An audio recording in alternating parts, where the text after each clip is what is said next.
I was working in Glasgow a few weeks ago, and I wore a kilt. It was. Why is that kilt so long? I want to see your knees. Oh God! There we go. Another kilt-wearing opportunity. Oh, worn correctly. I don't know if you can go back, Ollie. Can you go back to the second picture because Lorraine was insisting that I wore it traditionally, as you can see, and that was the end of the programme.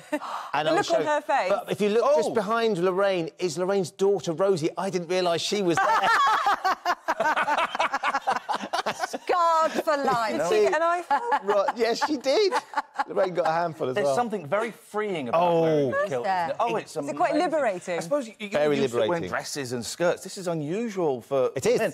But it is, you feel... Do you go traditional? Of course you do. You have to. Yeah, you have to. Although I did it at a wedding, and we were all dancing quite a lot, and someone said, I think you should probably go and put some pants on, because everything was flapping all over We did hokey cokey, you can't control things. Well, one thing in, one thing out. You kind of feel, it does, it feels very vulnerable, at the same time very liberating. Yeah, it's an interesting sort of, dichotomy. There's a story in the paper, and I read this, and I thought of you instantly, because it says that doctors have been doing a special study to find out whether you can swallow Lego heads with no ill effects. I kid you not. You might laugh, but... They all did they this. slip down easily. Do they? That's what it says. The old head slips down. Well, just ask parents, because we know that you can swallow those things and they With come no out ill effects. Well... Write those down. More importantly is how long does it take when you shove it up a nostril or in an ear? Because that's what kids do more. Well, we've got it 2.5 hours. You shove something up you'd my like nose? to try it out? Yeah. See if you can. I did once. Sam swallowed his first tooth. You know when your children lose their first tooth, you kind of, at that point, you're quite attached to the idea of keeping stuff that they've done.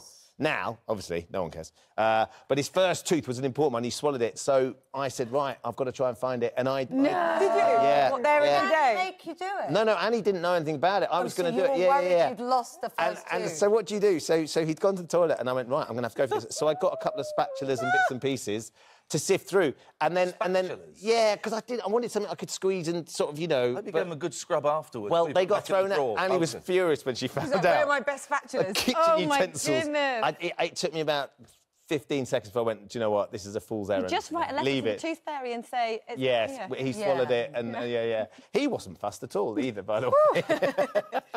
Well, amazing. That was a conversation you don't necessarily expect. No. Breakfast time, wasn't it? You wouldn't get this on the BBC. It all went down. When someone said Lego, I didn't expect us to end there. A lot of my first dates, immediately after or during, the guy would be sick because... How many is a lot? Where were you meeting these people? What was the website? Like maybe half a dozen. What? Because Were you cooking for them? No, they were so nervous about going out with me. That's what they told you. That during or after, they'd be so relieved. I remember a guy dropped me home once, and then my dad in the morning said, "Did you hear him? He was being violently sick outside the house." What were you doing to these men? They just were so overwhelmed with joy that they had a date with me. Were you singing to them? Was that it? That'll send them over. No. We're talking to John Barrowman's husband a little bit later, Scott. Oh, I wonder how they got together. Well, their first date was quite exciting because they were going out together, and then John suddenly realised he got a text from Cher saying, "Do you want to come out for dinner?" He said, "Oh, I can't. I'm going out on a first date." And Cher said, "Well, no, bring Scott along." Bring him along, honey. So they went. Their first date was with Cher. She was the gooseberry. One, isn't it? You wouldn't forget that. That would do it. That would do it. You'd be in love then. Not quite as memorable as yours. It's really weird. Sick. I make men sick. Yeah. Yeah. Wow. And you're shooting off because you're going down to X Factor. I'm going to Wembley now, I think. So I can't stick around because it's the X Factor final this weekend. Lovely. Big old show. So I'm off to Wembley to meet the 3 finalists. That's a heck of a day. See if I can squeeze in there. I'm a little bit of a singer as well, so I'll see if I can get us in there in the final. Yeah, Fab. Good idea. I'm available, Simon. I'm available. So they... Never be too desperate is kind of my But there was... There was very few people not in that video, Iain, with Great Ormond Street, but you didn't... Well, I see what you're doing there. You're making me feel bad. You're more of a solo artist. I am releasing my own Christmas single later on next week, which is going to knock yours out of a cocktail. No, my singing is very unique, and not everyone gets it. I don't think the world is quite ready for me yet. Do you want to give us a burst now? Christmas time is coming soon.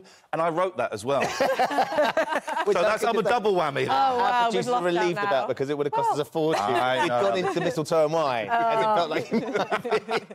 Iain, right, well, have fun. I've got to go. Yeah, go.